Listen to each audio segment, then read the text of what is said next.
ang motibo, hindi kailanman magiging katanggap-tanggap ang pagpatay sa isang halal na taong bayan. Dapat ito namatay.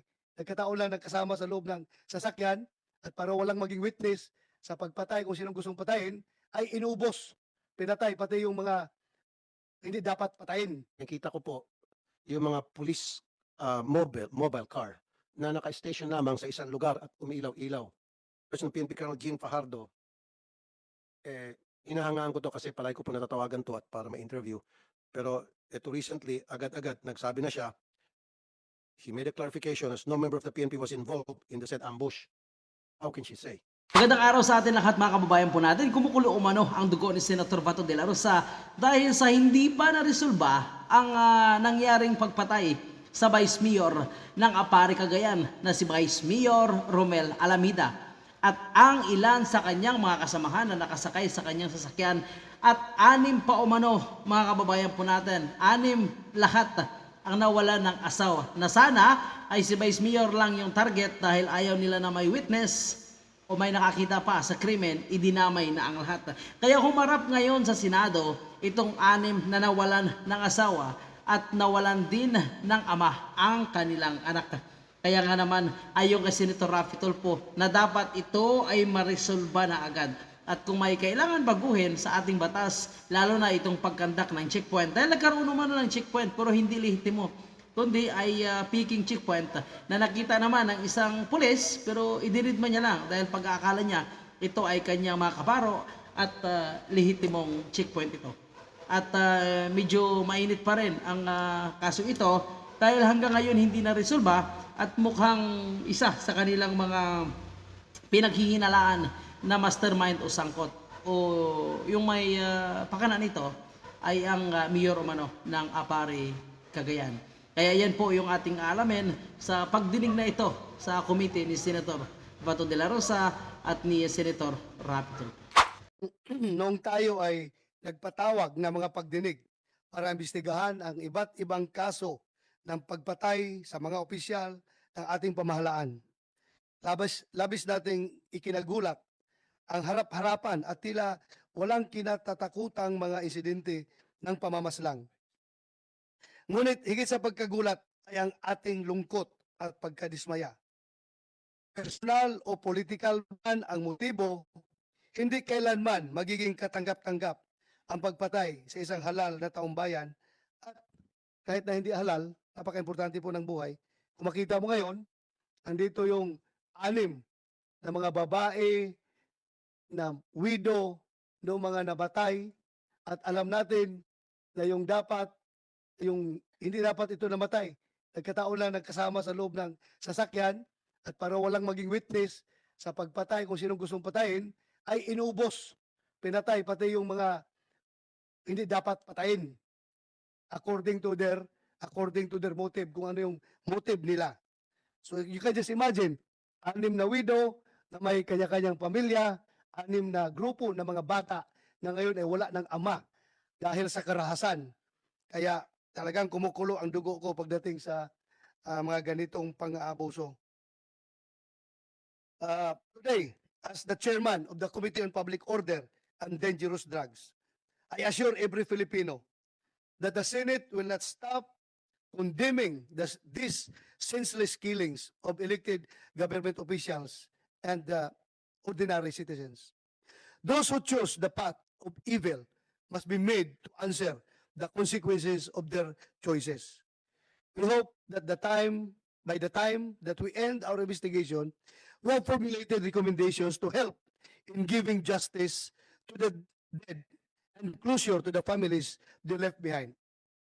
But most importantly, we hope to craft legislation that would strengthen the safety of our communities, kagaya nung ating magiging pulisiya pagdating sa checkpoint. Dahil nga, ginamit pa yung barikada ng checkpoint ng eskwelahan, sa suot pa ng mga uniforme ng pulis, at yun pala'y papatay lang ng mga tao. So, kailangan, it's very timely that we are going to tackle the bill filed by Senator Raffy Tulfo pertaining to checkpoint operations. Uh, paano pa natin lalong matutulungan ang ating mga law enforcement. We hope that by the time we end our investigation, we hope. But additionally, paano pa natin lalong matutulungan ang ating mga law enforcement agencies na mapigilan ang paglaganap ng krimen. Today, we consider the following proposals. Number one, the CCTV bills. Napaka-importante yung CCTV dahil yun nga, kung wala kayong mga nakuwang CCTV footages, blanco yung investigador as to the perpetrators. Mabuti na lang, may nakuha kayo. At least may mga konti-konti kayong lead na sinusundan ngayon. We shall also take up, once again, our body-worn camera bills intending to protect both the people and law enforcement officers. Number three, in addition, we shall also tackle Senate Bill number 1977, which aims to strengthen our security checkpoints all over the country. These bills are here to promote safety for all of us.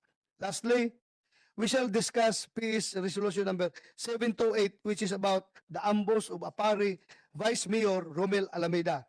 It is with great sorrow and disappointment that we are talking about murders of our fellow public servants again. Tila isa itong paulit-ulit na bangungot. Akala ko ba pag nag-conduct tayo ng Senate hearing dito about political killings ay tila mahimasmasan yung mga ibang tao na may balak na gumawa na naman ng political killings. As we share information and testimonies, I am hoping that the truth will reveal itself so we can stop this madness.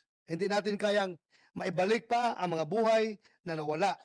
Ngunit na sa atin ang kakayahan upang siguruhin hindi na mauulit ang mga walang saysay at walang kabuluhang pamamaslang.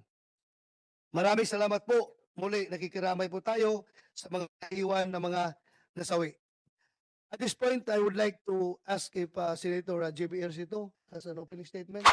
Thank you, Followed by Mr. Chair. Senator Rafi Tulfo. Thank you, Mr. Chair. Thank you. Likewise, we are Your Honor. Checkpoint na inilatag ng mga pulis natin, inutil. Parang chine-checkpoint lang yung mga motor. Pero yung mga four-wheel vehicles, hindi dumadaan sa checkpoint. Kaya ito, isa sa mga resulta. Now, pangalawa, it's about time, total implementation para sa akin, Mr. Chair, yung paglalagay ng QR code sa lahat ng mga sasakyan o RFID.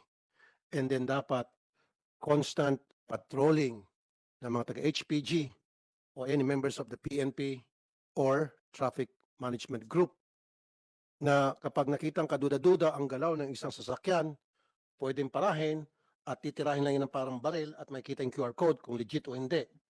Pag walang QR code at nakitang hindi legit, then tatawag ng backup, may stop yung paglaganap ng anumang klaseng krimen. It's just a matter of police presence, police patrolling the community. Kuminsan kasi, unfortunately, this is a sad story. I have to tell you. Nakita ko po yung mga police mobile car na naka-station lamang sa isang lugar at umiilaw-ilaw. Pinagtatawanan lang po yan ng mga kriminal. Nagpapakita lang po na tamad po yung mga pulis natin, naka-standby lang sa isang 7-Eleven, sa isang gas station, and wag ka, pag pupuntahan mo, tulog. O dili kaya wala doon, nagmimerenda kung saan-saan, buti na lang hindi kinakarnap yung sasakyan. Dapat ang mobile car ay nagpapatrolya, constant, continuous, at naghahanap ng mga kaduda-duda, mga kilos at galaw ng mga tao sa komunidad. Kasi kung ginagawa lang po ng ating kapulisan doon sa probinsya na kung saan napas lang si Vice Mayor Alameda, baka nahuli itong mga culprits. It's about time, siguro yung ating kapulisan, gawin nila yung trabaho nila, palagi nagpapatrol, and then LTO, yung QR code or RFID, should be fully implemented na. And lastly, ito pong si spokesperson ng PNP Colonel Jean Fajardo, hinahangaan ko to kasi palagi ko po natatawagan to at para ma-interview. Pero ito recently, agad-agad, nagsabi na siya, she made a clarification as no member of the PNP was involved in the said ambush. How can she say? So next time, siguro, pakisabi Mr. Chair dito sa spokesperson ng PNP, huwag niyang basta-basta ibubukas ang kanyang bunganga unless kung talagang very sure siya, with definite certainty, with pieces of evidence, concrete evidence, na talaga hindi involved ang PNP dahil identified na talaga yung mga perpetrators. Yun na po muna, Mr. Chair. Salamat po.